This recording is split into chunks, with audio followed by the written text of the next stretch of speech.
hooker with a heart of gold, prairie nymphs, soiled doves, sportin' women, whores. Prairie nymphs is very cute. You're listening to The Oldest Profession. My name is Kaytlin Bailey. I worked as an hourly escort when I was in high school for no good goddamn reason. I was just super curious. And then when I needed money for the first time, I got into sugaring because I'm not stupid. I'm Wendi Starling. I started selling my panties on the internet when I was 34. Then from there, made the very smart leap to sugaring at the ripe old age of close to 35. So I do that to help support comedy. So every week on The Oldest Profession, I am going to tell a story about an old hoe that came before us because it's the oldest profession, so it's got to have a history, right? And all these bitches have really cool stories. So I'll be telling a story from a sex worker, whore, lady of the night, woman of ill repute, whatever you want to fucking call it, that came before us. And you are listening to The Oldest Profession. To The Oldest Profession. You got to keep things spicy. What's finger licking good? I mean, come on. Obviously, The Oldest Profession has a history. Because we're women and we're running this shit. We can start this show however we feel. Yes, that is true. We can start however we want. Yeah. We're very empowered women. That's true. Yeah, something that a lot of people, it's a backwards thing. A lot of people think that if you're doing sex work, that you're like some hapless victim just in the winds or being chained to a radiator somewhere. Yeah. Beaten alive.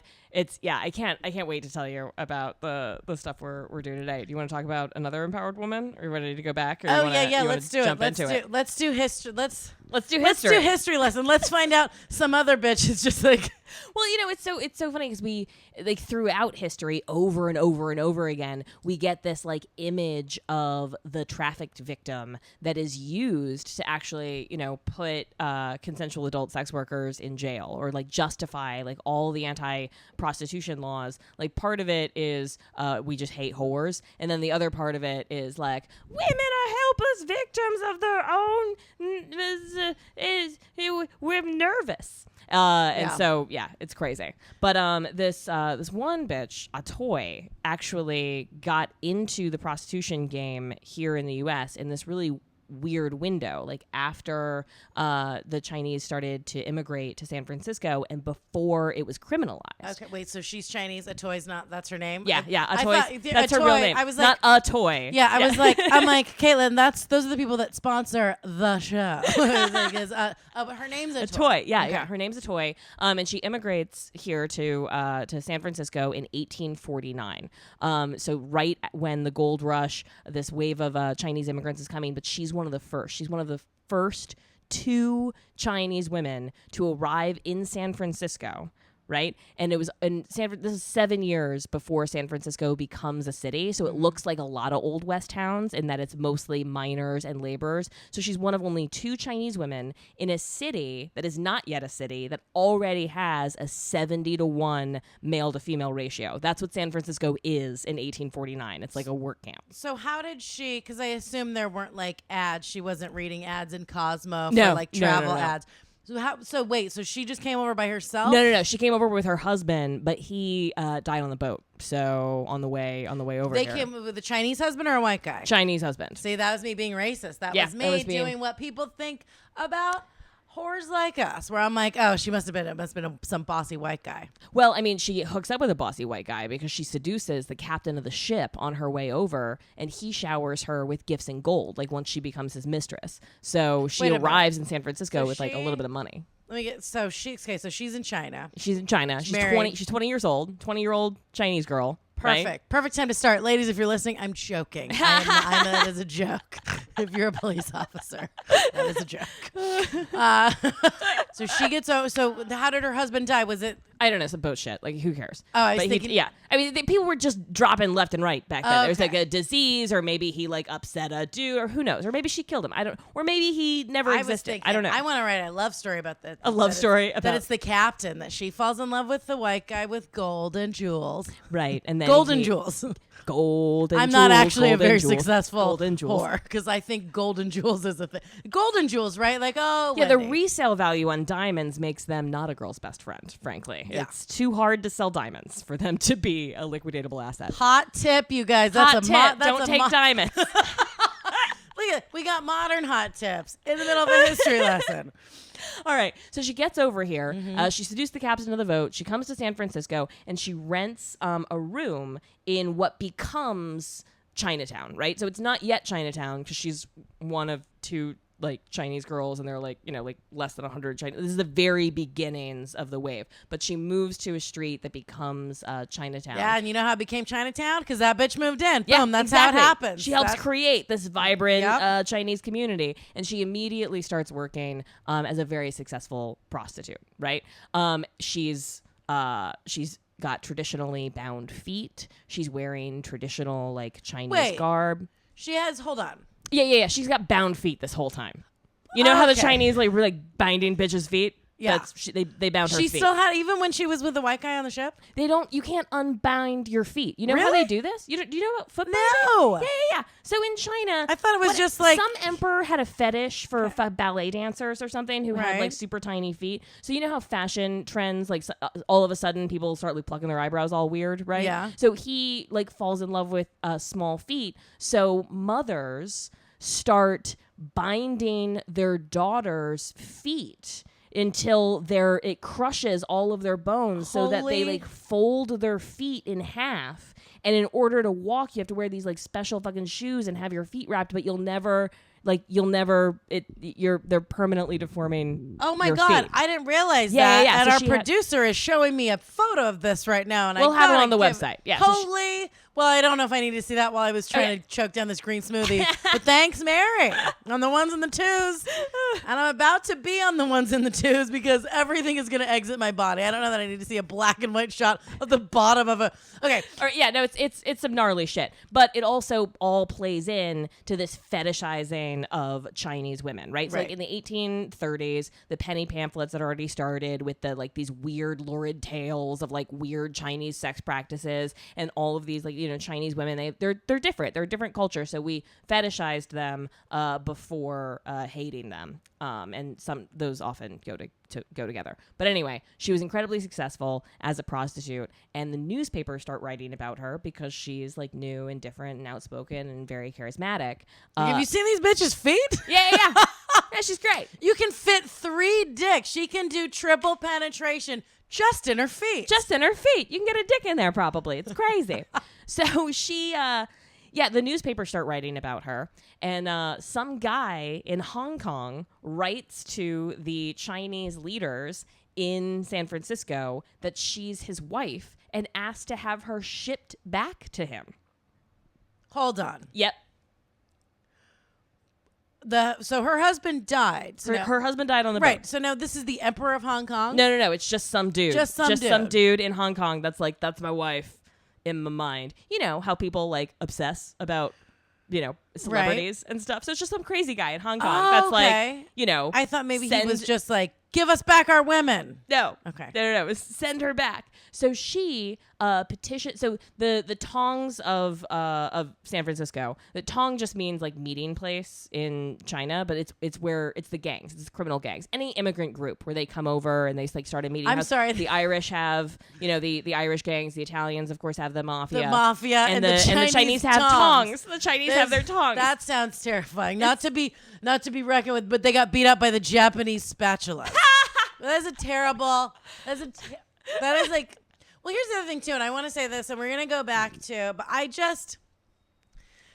because with the history, and I know you're like a history major, you're into this. Yeah. I love this shit. I'm the feet binding thing. I didn't realize. Now I gotta be honest. I was bitching today because I'm like, my tummy hurts. I have a side ache. I didn't go to the bathroom as much as I wanted to today, and I'm like, that's it. I gotta lay in bed all day. This bitch has her feet, though showing these pictures, she could barely walk. I'm like, oh, these socks, these are my favorite socks. Yeah, I'm not going to the gym. These are my second favorite socks. Yeah. I can't do anything. No. Women have been deforming themselves. Their whole, we have it so easy. Dead husband, new country. Oh, yeah. One of the only chicks, and she's like, she's a different race than anybody. And I won't have, I was going to go see this guy that I'm dating. It's a free service, just in case anyone, I don't want to say whatever. Who knows? Maybe he'll be my boyfriend by the time this comes out. So I was gonna go see. Oh wait, this is recreational sex for you. Yeah. This isn't a client. Got it. Yeah, Cool. rec sex. Rec sex. We do it. We do it with a basketball. That's what. Like you wear your cleats and your knee pads. This is rec sex. But yeah, I was like, oh, I feel bloated. My tummy hurts. Maybe I like won't go over, or like I'll be like, no, maybe we can't fuck because I'm bloated. This bitch has her feet tied up and she's like, I'm fucking everybody. Yeah. And I'm In gonna fact, start a business. Newspapers describe her apartment becoming notorious because there was sometimes a line a block long waiting to fucking see her. Right? It's crazy. But I got to talk about this. Her first sorry. I court just case. wanted to point out if you feel. I mean, Like you it's should, too much for you. You're wrong. You should all feel lazy. Well, the line was probably long. Her pussy's probably good, but also maybe just took a really long time to get to the door. Right? Yeah. Because of her feet. Yeah, I'm gonna hit that. All right. Anyway, this guy from Hong Kong reaches out to like presumably I don't know some member of the Tongs or the burgeoning Chinese community leaders or whatever, and they want to ship her back to Hong Kong. So she takes them to court. She petitions the San Francisco court and says he's not my husband. I don't want to go. I want to stay here. And she wins her case, which starts the first of it. She successfully used the San Francisco court to defend herself against the Tongs for her entire career. It's incredible. And the newspapers, of course, are eating this up, right? Because here's this like traditional woman who's like defending herself in court and winning and like shaming all these guys. It works out great. The second time that she's not brought to court, the second time, because she won her case, right? So she's like, oh, this is a cool and fair system. I can be heard in this arena. What could go wrong? This is never going to change. What could go wrong? Things are just going to get better. She sues some of her clients for defrauding her because they paid her in brass instead of gold, right? So she brings some of her clients. How much was she charging? Or is there a record of that? Oh, yeah, absolutely. She was one of the highest paid prostitutes in San Francisco, charging an incredible ounce of gold, or $16 at the time, $500 by today's standards.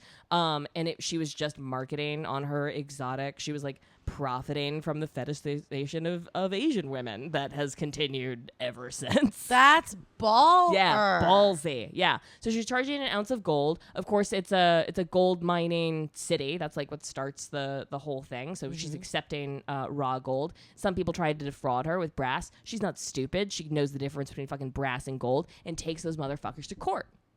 Awesome. Yeah. She loses that case. But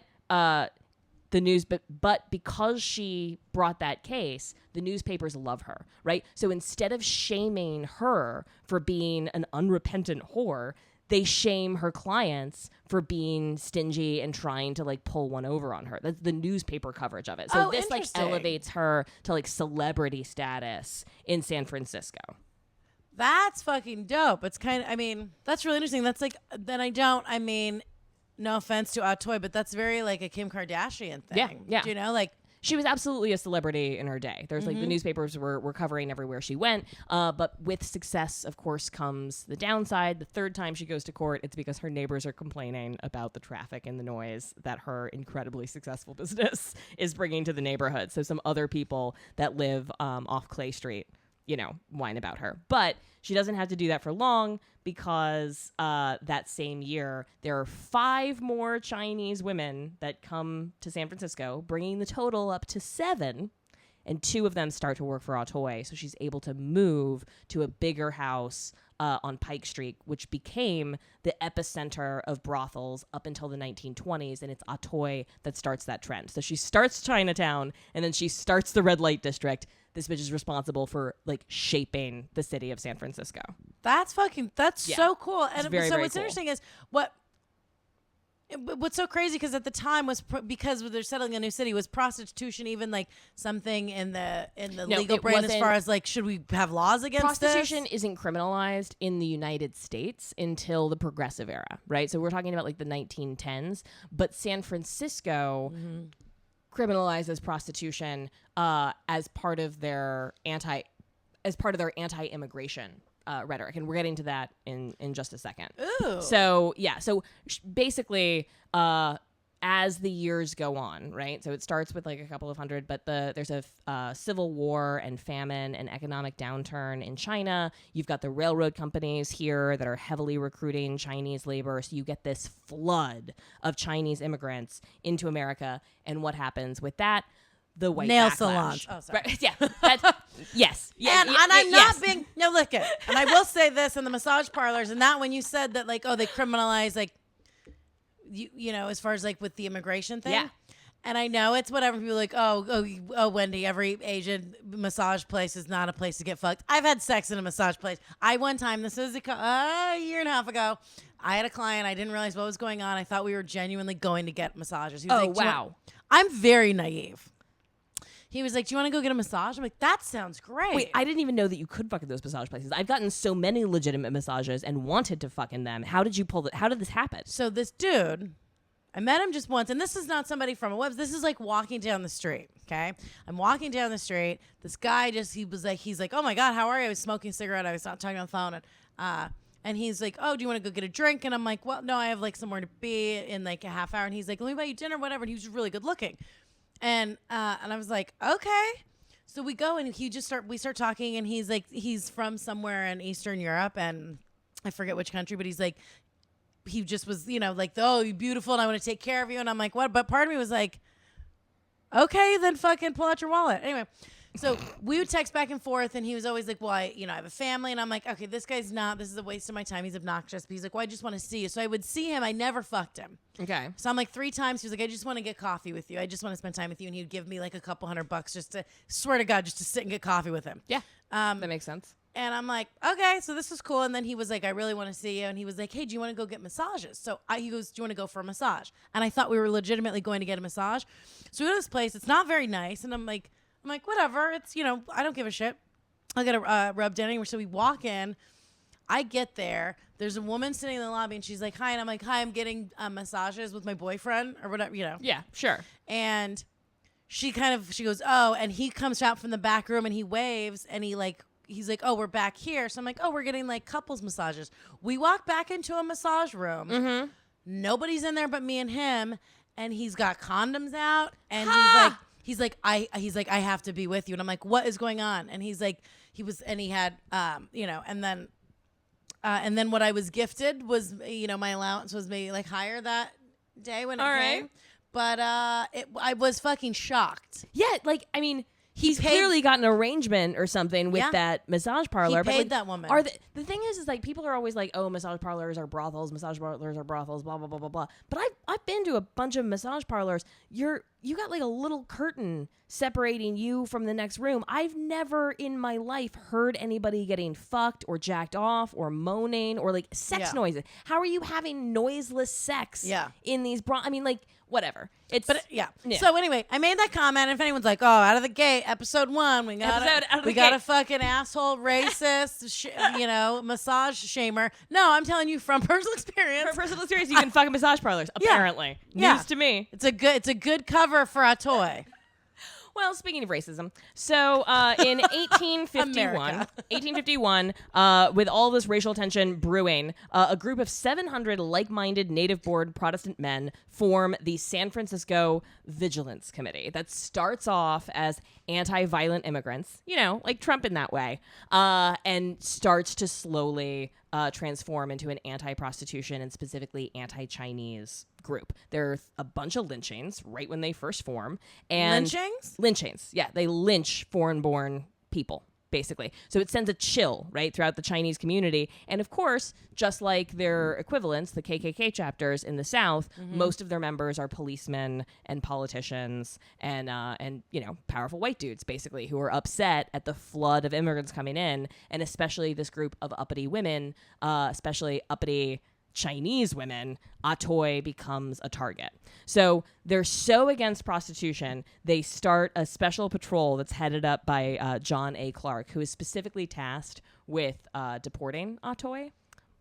Her specifically? Her specifically. Because she's like Because she's successful. Right. She's famous. Yeah. Right? She's an unrepentant whore who's using the court system to try to go after white dudes for money. Never mind that she loses the injustice of having this uppity Chinese immigrant dragging white dudes and calling them frauds in the newspaper. How dare she? Right? Right. Yeah.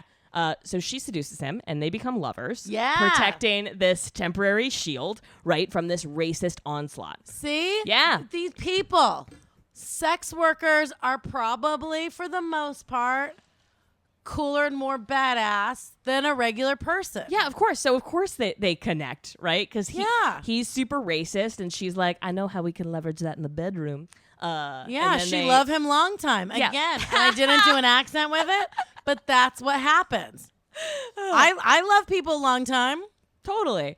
That so that same year that she starts this relationship with John and sort of, gets the white supremacists off her back, the Chinese Tongs really come after her. She has to take 2 or 3 of them to court because they're threatening her. They're trying to extort her. They're trying to get her and the women that work for her to pay them protection money. But she won't. She's not going to fucking play, right? So the Tongs have their own brothels. They have their own sex industry. They're also importing all of these women, but she remains an independent. I mean, she opens these brothels and has women work for her, but she's not going to be under the umbrella of the Tongs. She's not going to let these like Chinese dudes fucking control her or her business. She's not going to pay them taxes that are illegal. She's not going to pay them fucking whatever. So she keeps taking them to court. That's mafia shit. That's like, why go to the mom and pop bodega and not to some big superstore? Buy pussy locally. Yes. Get pussy from your local mom and pop shop. Yeah. That's not Get your bad pussy news from, bears. there might be a cat laying around on top of the pussies. There might be a little dusty pussies. Yeah. But just support the local pussy industry. So the thing is, though, is that the majority of Chinese women who are coming over are, in fact, prostitutes, because in China, you have different sexual mores than here in the U.S., right? So here in the U.S., it's wives, like good wives and bad whores, and that's the dichotomy, right? It's the Madonna whore complex. We've just been obsessed with it. Like you're either a marriageable or you're a fucking prostitute, and those are your options. In China, first wives have the majority of status, followed by second wives, and then concubines, and several different levels of prostitute, and it's not frowned upon in these immigrant communities in the same way that it is here in the U.S. But so the U.S. starts freaking out, right? And so they start trying to prevent prostitute women from coming to the U.S. That all leads to the page law and gets sort of complicated and blah, blah, blah, blah, blah. But what the Tongs would do is, because they were men, they would go and claim to be these women's husbands, and then they were able to recruit them, the brothel, that way. Of course, Atoy can't do that because she can't claim to be anyone's husband. Right. Right. So that's all just sort of happening around. But that's one of the ways that the Tongs are running their business. Yeah. Well, especially since the U.S. is basically like, do you have a husband? Yes. Then you can't be a prostitute. I'm like, that's not how things work, you dumb fucks. Yeah. That's not. You can totally be married and sell pussy at the same time. Right. A lot of people are selling pussy to their husband, if you know what I'm saying. Did you pay for that Mercedes? No, I don't. No. You sold your pussy and your time, and you made babies, and it sounds like a worse deal, frankly. Oh, I know. Yeah. Oh, that is a terrible deal. Give me $1,000 in the back of a massage parlor any day. Yeah, exactly. Fuck me. Oh, then I have to go to your mom's funeral. This could get weird. I know. Yeah. So Atoy continues to try to use the court system to defend herself. In fact, she even brings John Clark to jail for beating her. Journalists at the time say that she arrived at court obviously battered and bruised, and she didn't want financial compensation. She just wanted the court to force John to apologize for her, and they couldn't fucking do it. Yeah, because remember, as her status is starting to get a little shaky here, as anti-Chinese sentiment really ramps up, and then with the vigilante committee or whatever, even though it's like the KKK and it's technically a criminal organization, they absolutely have the backing of law enforcement and politicians, so he is functionally untouchable. But their relationship presumably ends. By 1854, this is a big turning point year. 2 bad things happen. Okay. First, she loses her ability to testify in court because the Supreme Court of California, in a case called People versus Hall, adds Chinese people to the list of folks, including Black people, Native Americans, who are not allowed to testify in court. So they set case law. What the fuck? What year was this? This is 1854.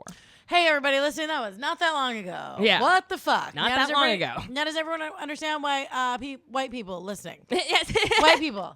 Do you understand why everyone else is so fucking pissed off? Yeah, Do you understand why non-white people are real pissed? So at the same time that happens, same year, 1854, Ordinance 546 passes this city of San Francisco to suppress houses of ill fame within city limits, which criminalizes prostitution in the state of San Francisco. But of course, the law was enforced almost exclusively against Mexican, Chilean, and Chinese brothels.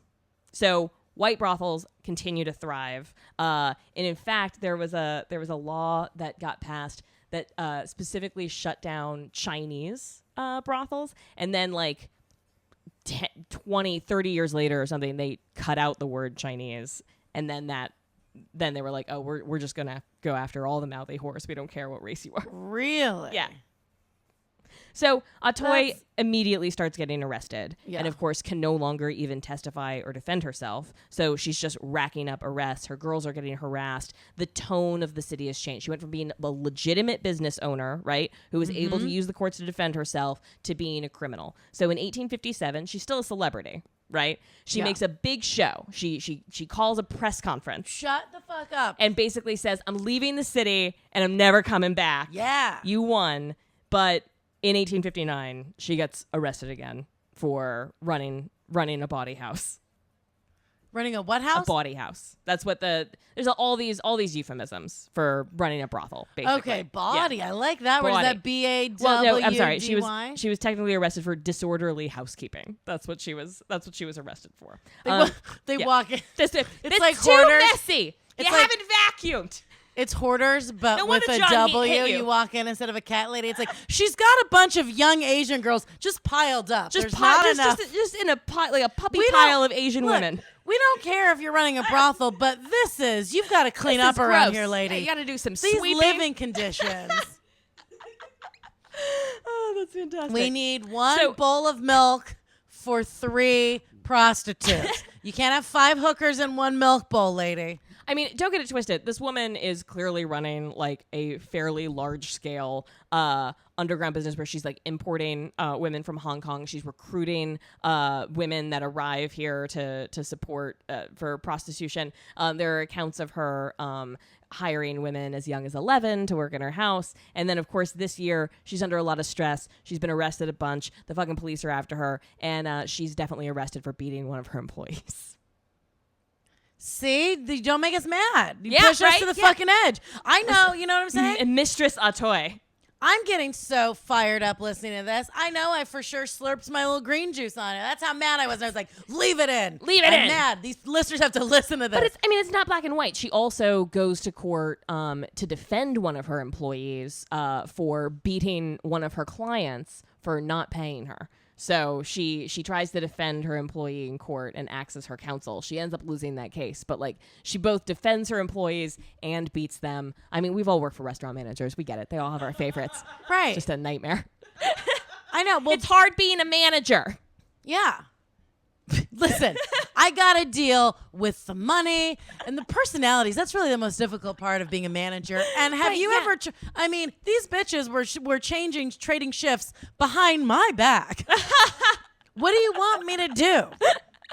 It was before Google Calendar, I assume, was not around. No, Google in Calendar isn't around. 1859. It's very stressful, right? Yeah, so it's harder to get shit done. Yeah, totally. We get it. Yeah, now you can poke somebody on Facebook. You can send a fuck you or like a poop emoticon. But back in the day, you had to actually just smack somebody. Yeah, I get it. You know, we're all people. But it looks like in 1859, she actually leaves the city. For good. There's no record of her being in San Francisco after that. It looks like she moves 40 miles south and settles in San Jose. So beautiful city, by the way. Gorgeous city. It's beautiful. It's picturesque. Not a lot is known about her life, but it looks like she got married to a very wealthy Chinese businessman and lived as a socialite until he died. And at the end of her life, she sold clams, literal clams. Stop it. Yeah, she sold. Yeah, absolutely. She was a big clam seller. Get out of my face. That is a pun I would have fucking made up if you said something. It's her whole life. If you said, dude, my body's like ready for these to make just terrible jokes all the time, and I was ready. Like, if this bitch worked in a restaurant, if this bitch worked in an adoption shelter for pets, she's shucking clamps. Yeah, she is. Sounds like she was. Goddamn, right? She dies in February. She dies February 1st, 1928, just months before her 100th birthday, and by all accounts, seems to have had a rich and fantastic life. Dude, yeah. So she slips in, but she gets in there when women could own property, right, out in the West, because they didn't have the laws that they had back East, where as soon as you got married, you were basically dead legally and could no longer own property. So women can own property. She gets into San Francisco before prostitution is criminalized, right? So she's able to use the courts to defend her business against Chinese men and criminal gangs. She's able to at least take people to court. Defend herself against rogue kitchen utensils. Yeah. Just running I keep picturing metal tongs with bandanas and sunglasses on, like cartoon tongs, like trying to chase her down the street. And it's a pretty even race because her feet are bound. So like, it's like a slow speed chase, right? Like you see him coming down the street, and then we pull back wide shot, and you see like old people in a walker like passing them by in a race, like these Asians. Oh, hopefully no one ever built something called a car, right? Hey, Wendi, keep it in. It was funny. It's a joke. I'm a comedian. No, I'm not a historian, and I'm not a philanthropist. Oh my God. Yeah. I mean, it's just incredible. So like what happens after her, right, is that people use fear of Chinese prostitutes in order to enact the first federal immigration law, right? So the Constitution doesn't actually give the U.S. the right to enact immigration law, so they had to disguise it as an anti-prostitution law. So they passed the Page Act, right? And I think it's like 1875, and that's the first anti-prostitution immigration law. So you are not allowed to travel to the United States as a known prostitute, but they basically turned all Chinese women into prostitutes, right? So they were just turning away Chinese women on the basis of being Chinese women under this Page law for anti-prostitution, and it's still being used today. So like there was an AIDS conference, an international AIDS conference that was hosted in the U.S. for the first time in a long time, and they turned away known prostitutes who were keynote speakers at that event. They were sex worker rights advocates who were speaking at an AIDS conference. Yeah, so we're still using the Page law. How long ago was this? It was like 2012, 2013. Fuck out of my body. Yeah. With that. Just nuts. Just crazy pants. It's so the fact that we still have to be under such deep cover when talking about this stuff. Well, I mean, not you and I, because we're spoiled and white, but like, most people. Right. And with finding loopholes. No, and you go like, I'm a comedian, I have a microphone, but also, no, but honestly, like it's so insane that to like just to have to live in secrecy and like hide and like kind of walk through the shadows like that. Yeah. Because when you look at and even just you look at someone like a toy, and I know that that's the point of this podcast and the show is to humanize sex workers. Yeah, so totally. I imagine like people that are listening, you're probably, most of the listeners are probably, I assume we're going to start out with a lot of people who are sex workers who are listening. Right. So you might not know this history, but like you get it. Like you get technology changes, stigma status, legal status changes, but like the game of selling pussy hasn't changed in thousands of years. It's the same basic thing. Right. And it's so insane. But you can look back and like it wasn't that long ago. It was in the middle of the 1800s where like they passed that, the thing where they're like, oh, if you're Chinese or black or Native American, you can't go to court. You can't testify in court. Yeah. Their thing is like if you're not a white American, you're not a person. And so, and even with, like it's a punchline. And when people talk about like, oh, a dead hooker, a dead stripper, it's like a punchline. And even with porn stars, there's this thing where they don't think that sex workers are real people. Not only do they not think of sex workers as being people, but I don't know if you know this, there's been a string of like murders, basically, where if sex workers or homeless people or like the undesirables are murdered, the police will sometimes file them under NHI, no humans involved, making it like a really low priority for the police department. So one of many reasons that serial killers target prostitutes is not just because men hate whores and violent men hate whores the worst. It's also that they're less likely to get caught. So serial killers that target prostitutes are able to kill more people than serial killers that don't, because it's not a priority. People just assume that sex workers are like destined to get murdered. So people are like, well, this is just sort of what happens. We don't have to investigate this. You're just doing, God's will, I guess, punishing those uppity mouthy bitches. Yeah. Yeah. It's so crazy. And I'm so glad we're finally doing the show. But yeah, that's like the fact that they are not humanized, that even now, right now, that there's an AIDS conference. Right. There's an AIDS conference. It was like 5 years ago. It's a sexually transmitted disease. Right. And you don't want to hear from sex workers who would obviously know nothing about that and have no interest in defending themselves against the fucking killing STD. Like, it's mind-blowing to me. It doesn't make any fucking sense. Yeah, where it's like, you can't speak here. Well, because it's like, okay, well, guess what? I sell pussy. Guess what? You sell fucking drugs from Merrick. I hope they're not a sponsor of the show at some point. You're selling psychotropic drugs. They're killing people. You're worse. You're a bad guy. Yeah, it's a nightmare. Well, why don't we go ahead and plug some shit, and then we'll have a little commercial break. Come back, and I want to talk to you about this recent case of another Asian brothel owner in Seattle. Ooh. After this, we're going to talk about a contemporary madam. According to the city of Seattle. We'll talk about it. Ooh, I'm so excited. Yeah. So please follow us on Twitter at Old Pro Podcast. That's OLDPRO Podcast, PODCAC. I don't know why I don't think that no one knows how to spell. I really don't. I think it's like I just want it spelled out for me. I do that too. Okay, all right. Well, follow us at Old Pro Podcast on Twitter and Instagram. Please email us at theoldestprofessionpodcast@gmail.com. Mm-hmm. If we made a mistake, if you know that Atoy actually immigrated in 1849 and a half or something, just email us your thoughts about our show or suggestions. I don't know everything. If you know of a cool old hoe that you want talked about on the Oldest Profession podcast, please go ahead and shoot us an email or tell us your story. We love hearing from sex workers, from comics, or just started. We're very no comics. lonely. I'm just kidding. Yeah, no comics. No, I mean we want to talk to sex workers, and if you've had of any type, So yeah, any like experiences you've had, run-ins with the law, issues. If maybe you have a question about like the legality of something, right? Because who else are you going to talk to? Yeah, reach Kaytlin out to and us. I only really talk to Kaytlin about all this stuff because it's so people cannot. I talk to everyone about this stuff because I'm obnoxious. People can't handle it, but email, fucking just write us like your journal if you need a person to vent to. Yeah, we're great for that. We love getting your emails, and you can become a patron on Patreon. If you sign up to support us for $5 a month, we'll send you this really cute postcard with a pinup girl on it and a Rosie the Riveter stamp. Wendi and I will sign it, and we'll be very, very thankful for your support. So you can become a patron of this podcast. Yeah, those are so cute. And then we're setting up things where we can have like video streams. Yeah, so totally. You get like more behind the scenes special access. So you can. I thought you were going to say special accents. Yes, we'll do the podcast. Yeah, we'll do special accents. I'll do it in a British accent. We'll try not to get racist, but probably will. Yeah. Yo, I was like, ooh, we're going to do accents? This is worth $5. Oh, it's nuts.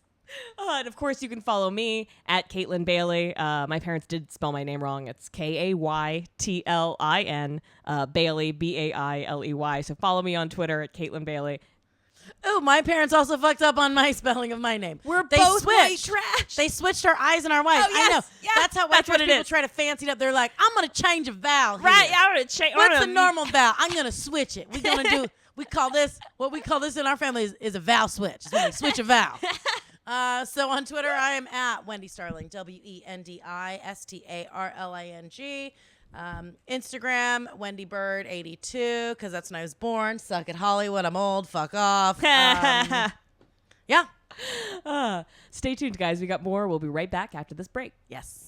This episode is sponsored by Velvet Swing, which is a cannabis-enhanced lube that is very nice. Ooh. You should follow The founder, this is a whore-owned and operated business, Okay. Mistress Matisse on Twitter. So buying this product supports not just your own sex life, but also the sex worker rights movement. Mistress Matisse is a big deal. Thank you, mistress. Yes, you can follow Mistress Matisse at Mistress, M-I-S-T-R-E-S-S, Matisse, M-A-T-I-S-S-E. Yeah, you know why I feel so good? Because while you were in the kitchen about 10 minutes ago before we recorded this, I took that cannabis lube and I jammed it in my butthole. I'll tell you, And not the thing. how do you feel? Amazing. Right? You feel relaxed? I feel my butthole feels great. Your butthole feels Oh my relaxed? God, I didn't even think about this. This would be great for anal. Of course. Yeah, you can't overestimate the importance of a relaxed butthole. I love anal already. I'm going to be squirting all over the wall if I put some.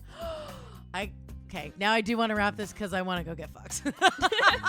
Velvet swing, so you can get high while getting down. All right, welcome back. So I want to talk about this case that came out, was actually covered by this incredible writer, Elizabeth Nolan Brown at Reason. She's really fucking great. She does this whole piece. You should read the whole thing. It's like a 3-part analysis of a quote-unquote trafficking ring that was broken up in Seattle. So they arrested this woman, Jabong Kim, or maybe it's Kim Jabon. Her performance name was Crystal.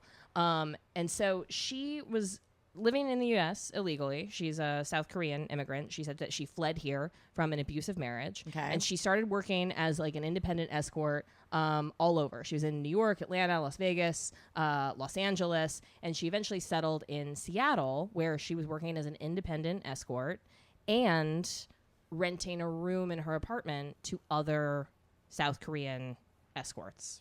Right? Okay. And that was her undoing. So when the FBI and the Seattle police start investigating traffickers, they send a bunch of undercover cops to fuck her, basically. Rough job, guys. Yeah.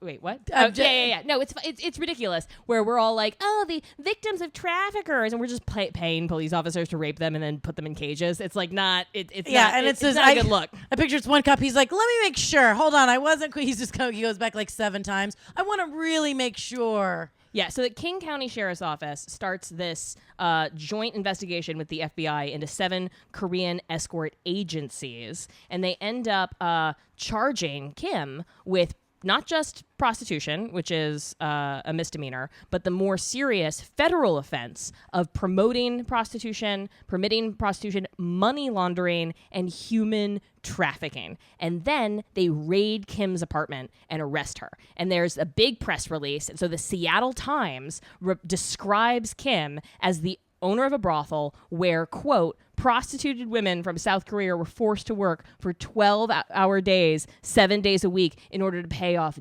debts. The Enumclaw Courier Herald reported that brothel owners established a pipeline of foreign women to the Pacific Northwest to meet burgeoning demand for prostitution, which is it's crazy. So, like, you know, Atoy was a trafficker in the way that we think of traffickers, right? We've got the incident of her like beating one of her employees. She's absolutely recruiting women from Hong Kong and is part of like a pipeline. This woman is just helping her friend by giving her a room to rent. So it was just one chick there, and one. What? Like one at a time, you know, like, so she had like a network of like 5 or 6 people, but it's basically prostitutes helping prostitutes. And once you do that, you cross a legal boundary that makes that where you go from a misdemeanor charge of prostitution to the federal crime of being a trafficker if you're just helping other adult sex workers do their shit. It's fucking crazy. So after they arrest her, they bring her in. Kim's English is described as rudimentary, right? Which the I feel you, girl. Yeah. So they bring in this FBI translator who doesn't translate anything for her. They don't translate their Miranda rights. They don't translate anything. And they're the only at the end they ask her, "Is there anything that you didn't understand?" And her response is, "Okay, yes." That's her response. Yeah. And so her lawyer is able to is able to get it sort of down. So she pleaded guilty to 2 counts of misdemeanor permitting prostitution. And then after she was sentenced, she received no jail time, but she has to complete 40 hours of community service. She forfeited $8,000 in seized funds. And as a part of her plea agreement, Kim has to submit a DNA test, pay $200 in court fees, $250 to a victim's restitution fund, which is basically like these anti-trafficking bitches who are these like moralizers who are like trying to pretend that all prostitution is trafficking. And that's it's what, crazy. Yeah, it's fucking crazy. And then she has to complete group support sessions for the Organization for Prostitute Survivors, which is the group that is trying to basically like the big trafficking fears that led to like the Page Law and like all of the stuff. That's what we're dealing with today. And I mean, those laws need to be in place because I think, you know, there is something to be said for, you know, young girls listening. First of all, it's not like, hey, everybody you go into sex work, leave your job at Starbucks and go. That's not what we're trying to promote. I mean, that's what I did. But yeah, I left Starbucks was the most exploitative situation. situation. But you were already doing. Yeah, I did it. You already had a taste of that good life. I did have a taste of that good life. You know? And so it's like, like being a prostitute is kind of like having an easy button you're supposed to not hit over and over again. But like trafficking victims absolutely exist. Right. But it's just such a small minority of the sex trade. There's so many people volunteering to be a part of this because they can do math that you don't have to like. Right. Yeah. Right. Yeah. I can do math and I can tell how much time I've been doing something. Like you don't have to kidnap European tourists off the streets and ship them to fucking Croatia. Like that's not a thing. The movie Trafficked is not a thing. That's Right. And I understand. And there are some sex workers who do it. And I was going to say women, but it's also men who do it. And I understand that when I signed up for that website and was like, I'm going to look at the sugar daddy thing. And when I started selling panties, that was absolutely out of an act of desperation because I needed money and my 40-hour week job didn't cover it. And I was like, what can I do? Okay. But then beyond that, so that can be scary, and I understand. And if you're in a situation and if you're doing anything that you don't like, stop doing it. Anything out of desperation, right? But in a situation like this, what drives me crazy, and what I would like to know is, did they interview the other women, and were the other chicks like, oh no, I'm cool with it? Yeah, that's exactly what happened. So they quote unquote rescued 12 Korean sex traffic victims or whatever, and then they were like, well, do you want to utilize our services? Do you want to like go home? They all just left after they were detained because they were going after the quote traffickers who were mostly in this case other sex workers or also clients that were helping Korean sex workers with things like helping to rent an apartment for them that they operated out of, helping to schedule clients with them, helping them to post ads because English wasn't their first language and they're immigrants to this town and they needed help. So they were getting help doing voluntary sex work, and all of these people are being charged with trafficking and brothel keeping and all of this stuff when that's not fucking happening. No, it's so goddamn crazy because what's the difference in that? And I understand people are going to write in and tweet at us and go like, there is a difference, and I understand there is a difference. But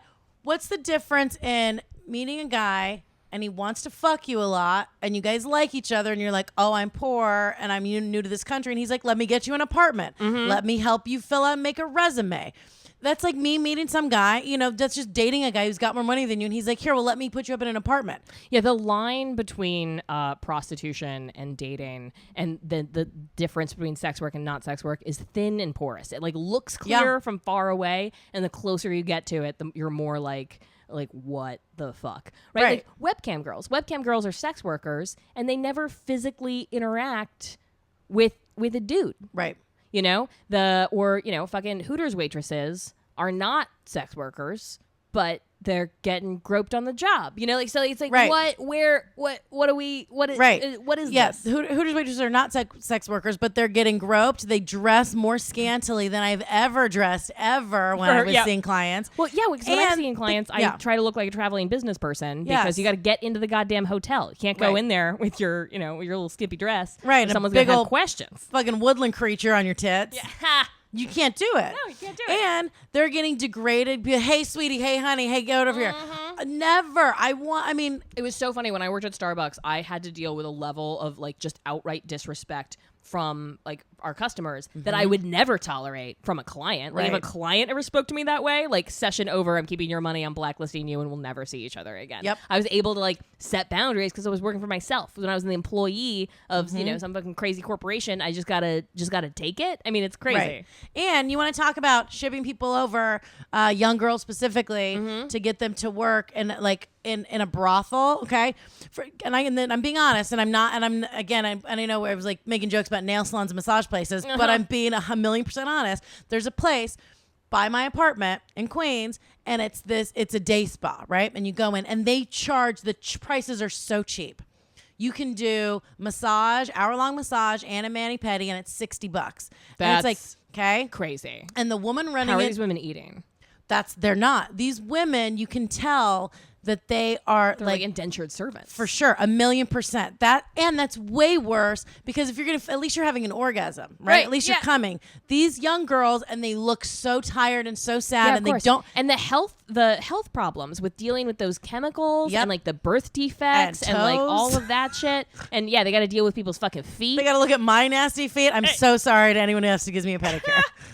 And I always tip cash in those places. Fuck, when I worked on the cruise ship, I worked on a cruise ship as a personal trainer. There are very few Americans or Westerners that work there because those you go on board and it's like low. They fly under, or they sail under what's called the Bahamian flag, so that they don't have to follow any American labor laws. Yep. And so these people that are cleaning your rooms, that's indentured servitude. That's trafficking. And like, that we pretend that sex trafficking is this like uniquely bad form of trafficking, but like when you talk about the horrors of trafficking, you're talking about like nail salons, you're talking about migrant farm workers, you're talking about these sort of like weird, it gets really, really bad. Yeah. But we're using the fear and hysteria of like white slavery, sex trafficking, victim womanhood to justify all of these laws that are just punishing sex workers. Yeah, it's this weird puritanical thing. It's the fucking craziest, the most backwards thing our country and everyone in general, like we've all kind of given up on we're not the Puritans coming over on the Plymouth anymore. We're not, but they hold on to this because that's their one thing that they do is they're like, well, the Bible said this is bad. So gay people are bad. Yeah. I mean, it's the Madonna whore complex. Totally. Like it's so terrifying. Oh yeah, the white slavery. Oh yeah, I feel really awful. I came over here today. I have the freedom to do like a radio, I have the freedom to do this podcast and do whatever I want creatively. I came here in a car service and ordered food on the way here from the car. Yeah, I'm not a slave to anybody. Yeah, exactly. It's and neither are these women. No. When they say they're working 12-hour days, the FBI is conflating their availability with their work. Like this is not a situation where you have a line of men out the door and it's just one after another. They're available from like 10 a.m. to 10 p.m. and then you book an appointment. And if they don't have an appointment booked, they go to the gym. They get their nails done. They hang out with each other. They live their fucking lives. It's like any other freelancer. Before we wrap up and we want to go, I want to give a shout out to our producer who's incredible, Mary Kelly, for helping to put this fucking thing together. And we're losing. You're moving to LA. That's so exciting. And also we're so sad.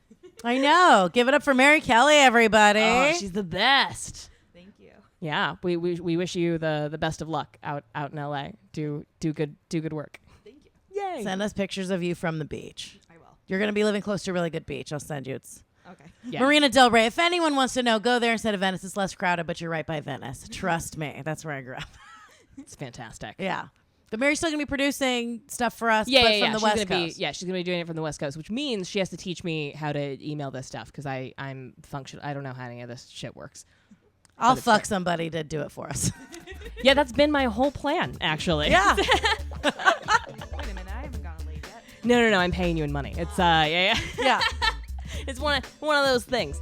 But is there anything else you want to say before we wrap this up?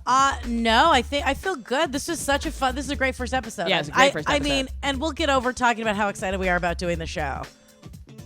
But I just want to say, thank you so much for doing the show. This is phenomenal. I'm so excited. I'm so excited. Thank you guys for listening.